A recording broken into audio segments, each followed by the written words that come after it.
नमस्कार, स्वागत है आप सभी का डीडी न्यूज के इस खास बुलेटिन एक्सप्रेस 100 में, जहां हम आपके लिए लेकर आते हैं राजनीति, देश, दुनिया, खेल और व्यापार जगत की सभी बड़ी खबरों को एक्सप्रेस यानी कि फटाफट अंदाज में। आपके साथ मैं हूं संध्या शर्मा।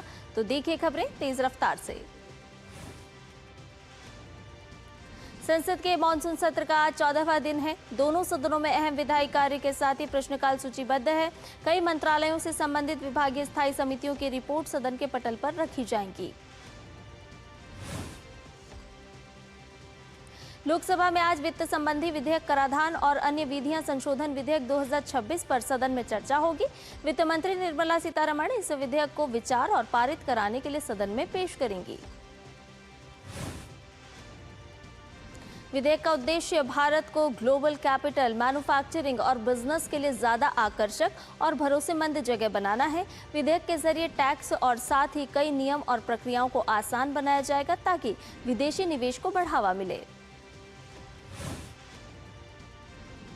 लोकसभा में विकसित भारत शिक्षा अधिष्ठान विधेयक 2025 पर गठित संयुक्त संसदीय समिति की रिपोर्ट प्रस्तुत करने की समय सीमा बढ़ाने का प्रस्ताव रखा जाएगा। प्रस्ताव के अनुसार समिति को अपनी रिपोर्ट 2026 के शीतकालीन सत्र के अंतिम सप्ताह तक प्रस्तुत करने के लिए अतिरिक्त समय दिया जाएगा। राज्यसभा में प्रश्नकाल के बाद विभिन्न मंत्रालयों से जुड़ी स्थायी समितियों की रिपोर्ट सदन के पटल पर रखी जाएंगी। उच्च सदन में सरकार विनियोग विधेयक संख्या 3 पर विचार और उसे लोकसभा को वापस भेजने का प्रस्ताव पेश करेगी। विपक्ष के हंगामे के बीच कल लोकसभा में बैंककार बहिसाक्ष्य विधेयक 2026 ध्वनिमत से हुआ पारित। वहीं राज्यसभा से जजों की संख्या बढ़ाने वाला बिल पास हो गया है।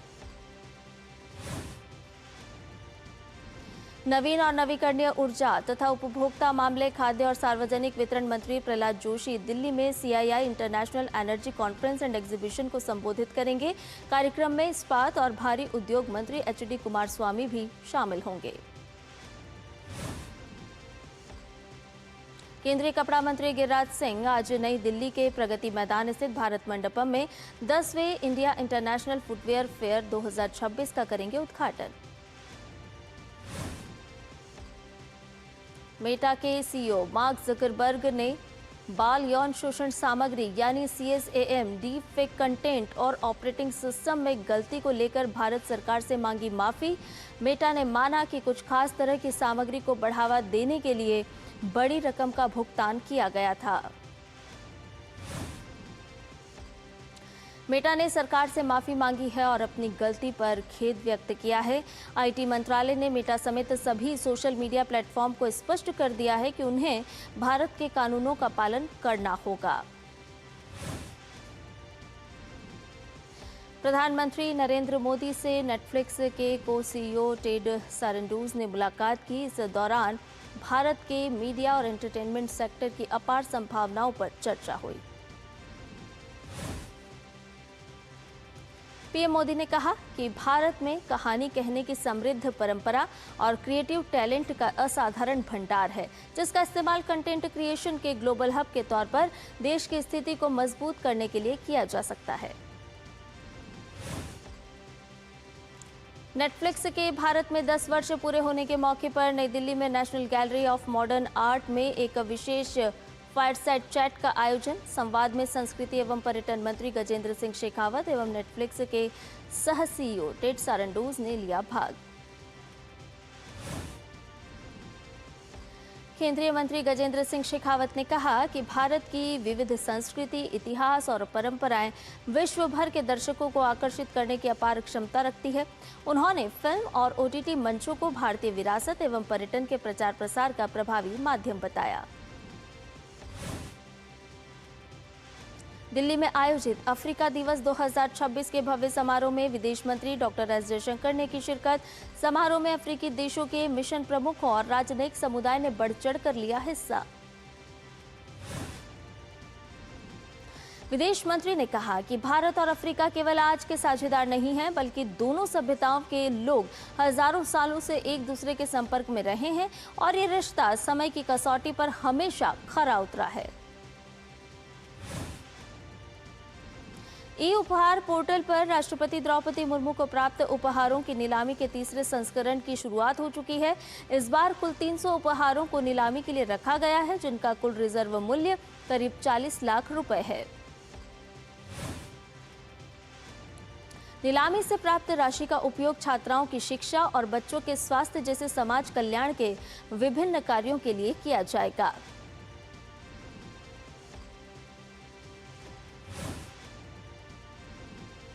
केंद्रीय सड़क परिवहन और राजमार्ग मंत्री नितिन गडकरी ने सलक्यारा सुरंग बचाव अभियान के दौरान असाधारण साहस और निस्वार्थ सेवा के लिए 12 खदान श्रमिकों को सर्वोत्तम जीवन रक्षा पदक से किया सम्मानित।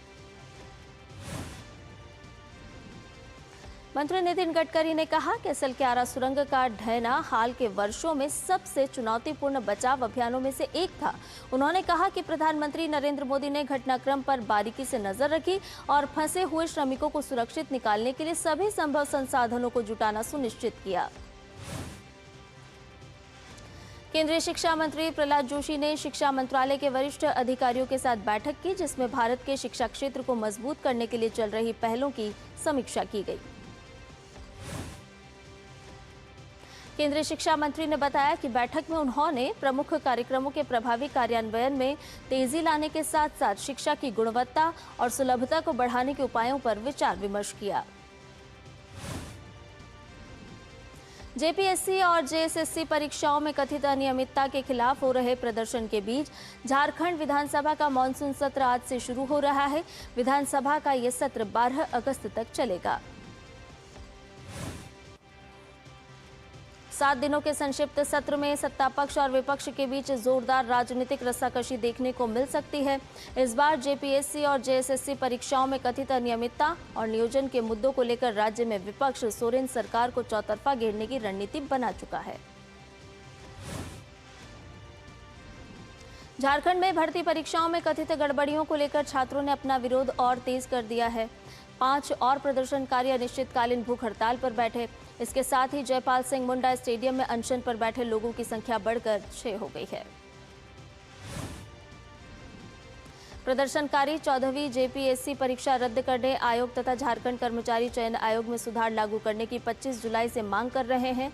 वहीं परीक्षा में कथित अनियमितताओं की जांच सीबीआई या राज्य से बाहर के उच्च न्यायालय के पूर्व न्यायाधीशों के स्वतंत्र पैनल से कराने की भी मांग है। झारखंड में जेपीएससी परीक्षाओं में कथित अनियमितताओं की जांच कर रही सीआईडी ने बुधवार को 5 और लोगों को गिरफ्तार किया। अब गिरफ्तार लोगों की कुल संख्या 19 हो गई है। देश में प्रसारण सेवाओं के आधुनिकीकरण को गति देने के लिए सरकार ने broadcasting infrastructure and network development योजना की अवधि 31 मार्च 2027 तक बढ़ा दी है। इस योजना के तहत प्रसार भारती के प्रसारण ढांचे का विकास, आधुनिकीकरण और उन्नयन किया जा रहा है। सरकार ने लोकसभा में बताया कि योजना के तहत बजटीय आवंटन, वास्तविक व्यय और राजस्व से जुड़ी जानकारी प्रसार भारती की वेबसाइट पर उपलब्ध है। केंद्रीय स्वास्थ्य मंत्री जेपी नड्डा ने असम के मुख्यमंत्री हेमंत बिस्वा शर्मा के साथ शिवसागर जिले के बाढ़ प्रभावित इलाकों का दौरा किया और जमीनी हालात का जायजा लिया। केंद्रीय मंत्री ने बाढ़ से हुए नुकसान का निरीक्षण किया और इस आपदा में जान गंवाने वाले लोगों के शोकाकुल परिजनों से मिलकर गहरी संवेदनाएं व्यक्त की। मंत्री जेपी नड्डा ने कहा कि प्रधानमंत्री नरेंद्र मोदी के नेतृत्व में केंद्र और राज्य सरकार मिलकर युद्ध स्तर पर राहत, बचाव और पुनर्वास कार्यों को अंजाम दे रही है। केंद्रीय मंत्री ने भरोसा दिलाया कि राहत कार्यों में किसी भी तरह की कोताही नहीं बरती जाएगी। केंद्र सरकार की टीमें नुकसान का विस्तृत आकलन कर रही है ताकि राज्य को जल्द से जल्द पूरी आर्थिक मदद पहुंचाई जा सके और जनजीवन को पटरी पर लाया जा सके। जेपी नड्डा ने प्रशासन और राहत एजेंसियों के काम की सराहना करते हुए कहा कि प्रभावितों की मदद और उनका पुनर्वास सरकार की सर्वोच्च प्राथमिकता है। केरल में लगातार हो रही बारिश ने जनजीवन को बुरी तरह प्रभावित कर दिया है। राज्य के कई जिलों में बाढ़ की स्थिति बनी हुई है। राहत और बचाव अभियान युद्ध स्तर पर जारी है। बाढ़ से अब तक 25 लोगों की मौत, 4 लोग अभी भी लापता। 18,000 से अधिक लोगों ने राहत शिविरों में ली शरण। केरल सरकार ने प्रत्येक प्रभावित परिवार को 10,000 रुपए की तत्काल वित्तीय सहायता देने की घोषणा की और जिला प्रशासन को राहत कार्यों में तेजी लाने के लिए पूर्ण प्रशासनिक और वित्तीय अधिकार भी सौंपे। कन्नौज जिले के पुलिंगों में बाढ़ के दौरान लोगों की जान बचाते हुए अपने प्राणों की आहुति देने वाले स्विमिंग इंस्ट्रक्टर आर राजेश को पूरे राज्य में श्रद्धांजलि दी जा रही है। मौसम विभाग का अनुमान है कि केरलम के सभी जिलों में आज और कल तेज बारिश जारी रहेगी। कासरगोड, कन्नूर, इडुक्की, एर्नाकुलम, कोट्टायम, अलपुझा और पथानमथिट्टा जिलों के लिए आज ऑरेंज अलर्ट जारी, अन्य 7 जिलों में येलो अलर्ट। स्वतंत्रता दिवस के मद्देनजर राजधानी दिल्ली की सुरक्षा व्यवस्था को और अधिक मजबूत बनाने के लिए दिल्ली पुलिस मुख्यालय में अंतर्राज्यीय समन्वय बैठक आयोजित की गई। बैठक की अध्यक्षता दिल्ली पुलिस आयुक्त अनुराग कुमार ने की। बैठक में स्वतंत्रता दिवस समारोह के दौरान सुरक्षा व्यवस्था, अंतर्राज्यीय समन्वय, संवेदनशील स्थानों की निगरानी, खुफिया सूचनाओं के आदान प्रदान और संयुक्त कार्रवाई की रणनीति पर विस्तार से चर्चा की गई। मध्य प्रदेश के भोपाल में ब्रिक्स संस्कृति कार्य समूह की बैठक का आज दूसरा दिन। सांस्कृतिक विरासत, संग्रहालय, रचनात्मक अर्थव्यवस्था, सांस्कृतिक आदान प्रदान जैसे महत्वपूर्ण विषयों पर मंथन जारी। भोपाल में ब्रिक्स सांस्कृतिक महोत्सव आज से आयोजित किया जा रहा है। ब्रिक्स देशों की संस्कृति पर आधारित ये महोत्सव 7 अगस्त तक चलेगा। ब्रिक्स देशों के संस्कृति मंत्रियों की बैठक 8 अगस्त को होगी। बैठक में ब्रिक्स के 11 सदस्य देश के संस्कृति मंत्री, उप मंत्री और प्रतिनिधि भाग लेंगे। बिहार सरकार के मंत्री दीपक प्रकाश को राज्यपाल ने विधान परिषद के लिए मनोनीत किया है। इस फैसले को लेकर उन्होंने प्रधानमंत्री नरेंद्र मोदी और गृह मंत्री अमित शाह समेत एनडीए के सभी सहयोगी दलों के नेताओं का आभार व्यक्त किया। महाराष्ट्र के सरकारी मेडिकल कॉलेजों में डॉक्टर्स की अनिश्चितकालीन हड़ताल से स्वास्थ्य सेवाएं प्रभावित। डॉक्टर सरकार के उस फैसले का विरोध कर रहे हैं जिसके तहत होम्योपैथ को महाराष्ट्र चिकित्सा परिषद ने पंजीकरण कराने और 6 महीने का प्रमाण पत्र लेने के बाद एलोपैथिक दवाएं लिखने की अनुमति दी गई है। सीबीआई ने एक बड़े वित्तीय घोटाले के आरोपी और इंटरपोल की रेड नोटिस वांछित विशाखा राठौड़ को संयुक्त अरब अमीरात से भारत वापस लाने में सफलता हासिल की है। विदेश मंत्रालय और गृह मंत्रालय के समन्वय से विशाखा राठौड़ को 3 अगस्त को यूएई से डिपोर्ट किया गया। जम्मू कश्मीर पुलिस और सुरक्षा एजेंसियों ने लश्कर-ए-तैयबा के वांछित और कुख्यात आतंकी मोहम्मद लतीफ भट्ट की गिरफ्तारी में मदद करने वाली पुख्ता सूचना देने वालों के लिए 15 लाख रुपए के नगद इनाम की घोषणा की है। श्रीनगर के कई प्रमुख और व्यस्त इलाकों में उसके वांटेड पोस्टर लगाए गए। उत्तर प्रदेश में बहुजन समाज पार्टी के वरिष्ठ नेता और पार्टी के इकलौते विधायक उमाशंकर सिंह का निधन हो गया है। वो बलिया जिले की रसड़ा विधानसभा सीट से विधायक थे। उमाशंकर सिंह पिछले 2 वर्षों से कैंसर से पीड़ित थे और दिल्ली के एक अस्पताल में उनका उपचार चल रहा था। हिमाचल प्रदेश में कुल्लू के डीसी और एसपी बदले। हाईकोर्ट के आदेशों के बाद सरकार ने लिया फैसला। अभिषेक को एसपी का सौंपा जिम्मा। एडीएम सुरजीत सिंह देखेंगे डीसी का अतिरिक्त कार्यभार। सेंट्रल विस्टा पुनर्विकास प्रोजेक्ट से बने कर्तव्य भवन 3 का 1 साल पूरा। प्रधानमंत्री नरेंद्र मोदी ने 6 अगस्त 2025 को नई दिल्ली के कर्तव्य पथ पर स्थित इस भवन का किया था उद्घाटन। कर्तव्य भवन में एक ही छत के नीचे गृह मंत्रालय समेत कई अहम मंत्रालय हैं। इसमें गृह, विदेश, ग्रामीण विकास, एमएसएमई, कार्मिक और प्रशिक्षण विभाग, पेट्रोलियम मंत्रालय और प्रधान वैज्ञानिक सलाहकार के कार्यालय स्थित हैं। फिलहाल रुकने एक छोटे से ब्रेक के लिए जल्द हाजिर होंगे।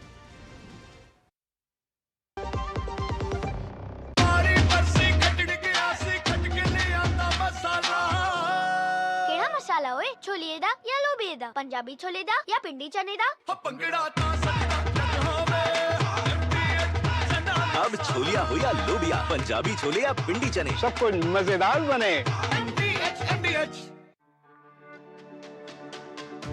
मेरी पसंद, मेरी पसंद,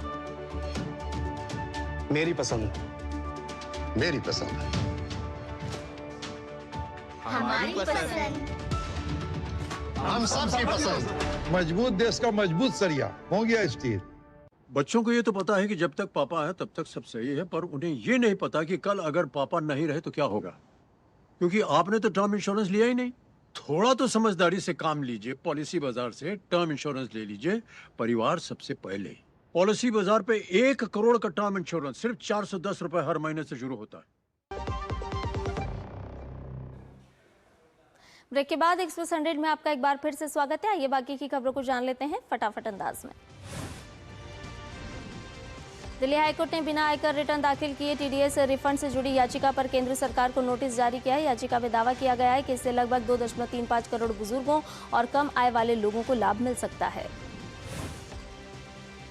भारतीय रिजर्व बैंक अगले वित्त वर्ष की शुरुआत में 10 और 20 रुपए के पॉलीमर यानी कि प्लास्टिक नोट जारी कर सकता है। आरबीआई गवर्नर संजय मल्होत्रा ने कहा कि ये फील्ड ट्रायल सफल रहने पर संभव होगा। फील्ड ट्रायल पूरे करने के बाद इन्हें चलन में लाने की योजना है।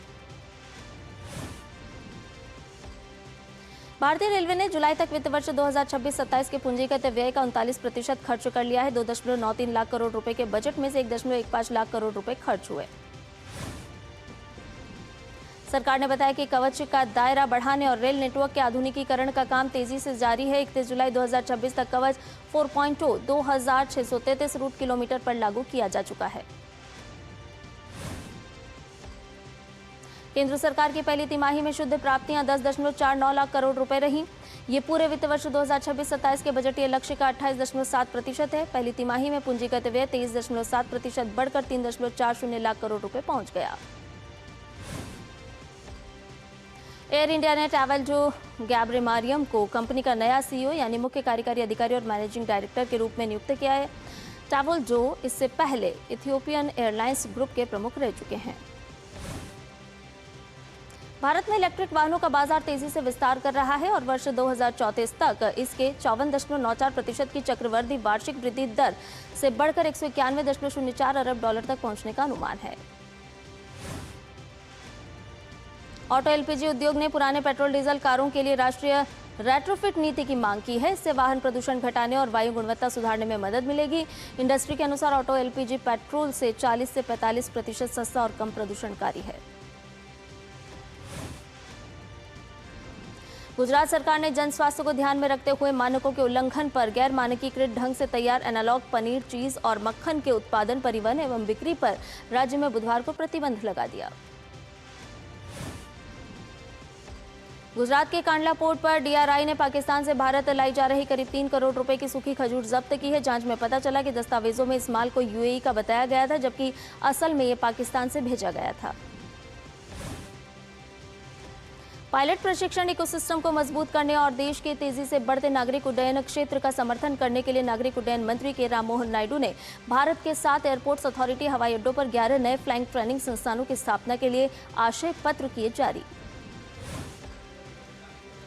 पिछले 12 वर्षों में 3 पीसीपीआईआर में 3.4 लाख करोड़ रुपए का निवेश हुआ है। इन क्षेत्रों में 3.7 लाख से अधिक रोजगार और 2200 से ज्यादा इकाइयां स्थापित। रसायन क्षेत्र में अधिकांश श्रेणियों में 100% एफडीआई ऑटोमेटिक रूट से मंजूर हैं। 2014 से 2026 के दौरान इस क्षेत्र में 1,04,895 करोड़ रुपए का एफडीआई आया। विश्व बैंक की एक नई रिपोर्ट के अनुसार एआई विकासशील देशों के लिए आर्थिक विकास को तेज करने का बड़ा अवसर बन सकती है। रिपोर्ट में कहा गया है कि एआई की मदद से ये देश एक दशक में वो प्रगति हासिल कर सकते हैं।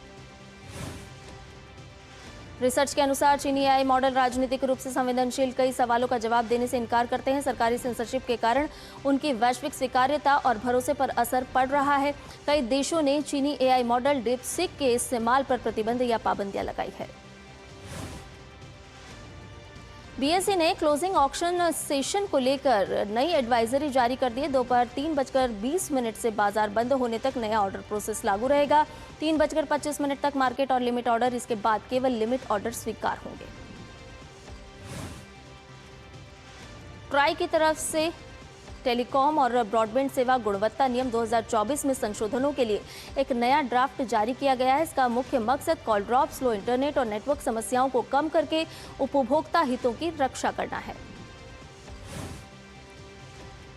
सरकार ने कहा कि अमेजॉन और वॉलमार्ट के स्वामित्व वाले फ्लिपकार्ट जैसी विदेशी स्वामित्व की रिटेल ई-कॉमर्स कंपनियों को भारत में बने उत्पादों के निर्यात के लिए इन्वेंट्री मॉडल के तहत भारत में अलग वैधानिक इकाइयां बनानी होंगी। नई रिपोर्ट के अनुसार भारतीय महिला भौतिक विज्ञानी वैश्विक स्तर पर उल्लेखनीय योगदान दे रही है। भारत में विज्ञान स्नातकों में महिलाओं की हिस्सेदारी 40% से ज्यादा है। तमिलनाडु सरकार ने मछली पकड़ने पर प्रतिबंध अवधि की राहत राशि 6,000 से बढ़ाकर 7,000 रुपए कर दिए। इससे राज्य के लगभग 1.93 लाख पारंपरिक मछुआरा परिवारों को मिलेगा लाभ। ईरान ने कहा है कि ओमान के साथ हॉर्मुज जलडमरू मध्य पर समझौते की प्रक्रिया अंतिम चरण में है। विदेश मंत्रालय के अनुसार मसौदा लगभग तैयार है और जल्द संयुक्त घोषणा हो सकती है। संभावित समझौते से वैश्विक तेल और गैस आपूर्ति के लिए अहम हॉर्मुज जलडमरू मध्य फिर से खुल सकता है। हालांकि समझौता अमेरिका की ओर से ईरान के बंदरगाहों पर लगे प्रतिबंध हटाने पर निर्भर करेगा। अमेरिका ईरान तनाव के बीच ईरान ने चेतावनी दी है कि नए हमले की स्थिति में वो खाड़ी क्षेत्र के अहम ऊर्जा ठिकानों को निशाना बना सकता है। रॉयटर्स के अनुसार ये संदेश अमेरिका के सहयोगी खाड़ी देशों तक पहुंचाया गया है। ईरानी विदेश मंत्री अब्बास अराक्ची ने सऊदी अरब, तुर्की और कतर के विदेश मंत्रियों से की बातचीत। उन्होंने खाड़ी देशों के राष्ट्रपति डोनाल्ड ट्रंप पर नए हमले रोकने के लिए दबाव बनाने की अपील की है। ब्राजील के साओ पाउलो में एक केमिकल फैक्ट्री में भीषण आग लग गई। आग पर काबू पाने के लिए 30 से ज्यादा दमकल वाहनों को मौके पर भेजा गया। आग फैलने के खतरे के बीच आसपास के इलाकों से करीब 150 लोगों को सुरक्षित निकाला गया। घटना में अभी तक किसी के हताहत होने की आधिकारिक पुष्टि नहीं हुई है। रूस ने यूक्रेन की राजधानी कीव पर भीषण हवाई हमला किया। हमले में 14 लोगों की मौत जबकि 27 लोग हुए घायल। रूस के राष्ट्रपति व्लादिमीर पुतिन ने रक्षा मंत्रालय में कई वरिष्ठ सैन्य नियुक्तियों और फेरबदल की घोषणा की। उन्होंने कहा कि इन बदलावों का उद्देश्य सेना की कार्यप्रणाली, हथियार आपूर्ति व्यवस्था और सैन्य कमान को अधिक मजबूत बनाना है। सिंगापुर ने कहा है कि अमेरिका के नए 12.5% टैरिफ से उसके अमेरिका को होने वाले लगभग 1/3 निर्यात पर असर पड़ेगा। प्रभावित निर्यात का मूल्य करीब 9.5 अरब सिंगापुर डॉलर बताया गया है। सिंगापुर के व्यापार मंत्री ग्यान किम योंग ने कहा कि टैरिफ ऑप्टिकल उपकरणों और रसायन उत्पादों पर लागू होगा। हालांकि सेमीकंडक्टर, फार्मास्यूटिकल्स और कुछ इलेक्ट्रॉनिक्स को इससे छूट दी गई है।